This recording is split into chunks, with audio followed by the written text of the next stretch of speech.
గత పాలకులు రామగుండం అభివృద్ధిని విస్మరించారన్నారు ఎమ్మెల్యే మఖాన్ సింగ్ రాజ్ ఠాకూర్. తాము 100 కోట్ల ప్రత్యేక నిధులతో రామగుండంకి పూర్వ వైభవం తీసుకొస్తామని చెప్పారు సీఎం రేవంత్. మంత్రి శ్రీధర్ బాబు సహకారంతో అభివృద్ధి చేస్తామని చెప్పారు. కార్మిక కుటుంబాలకు సురక్షిత తాగునీటిని అందిస్తామన్నారు. గోదావరి నీరు కలుషితం కాకుండా ఎస్టీపీలను నిర్మిస్తామని చెప్పారు.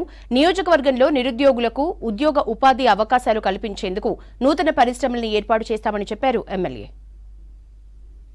సింగరేణి కార్మికుడికే కాదు, ఇక్కడ ఉన్నటువంటి సివిలియన్ కూడా అక్కడ గుండెకు సంబంధించిన వ్యాధికి ఏదైనా అవసరం వస్తే అక్కడ మన ప్రాంతానికి మొట్టమొదటిగా 100 కోట్లు ఇచ్చిండు.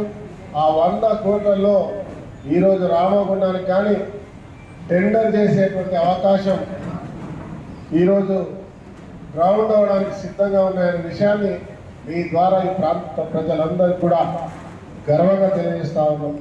దాంట్లో మొట్టమొదటిగా మాట ఇచ్చిన మాదిరిగా లక్ష్మీనగర్ ప్రాంతం దాదాపు 4 డివిజన్ల కలయికతో హైదరాబాద్ రామగుండానికి ఒక గుండెకాయగా ఉన్నటువంటి మన లక్ష్మీనగర్ ప్రాంతానికి ఆ మార్కెట్ సుందరీకరణ, రోడ్లు, డ్రైనేజ్లు, దాంతోపాటు లైట్లు, వైర్లు పిచ్చి పిచ్చిగా లేకుండా అండర్గ్రౌండ్ లైనింగ్తో చేసే కార్యక్రమంలో భాగంగా దాదాపు 30 కోట్లతో అక్కడ టెండర్ కాల్ వేయడం జరిగిందనే విషయాన్ని మేము ఇలా చెప్తా ఉన్నాం.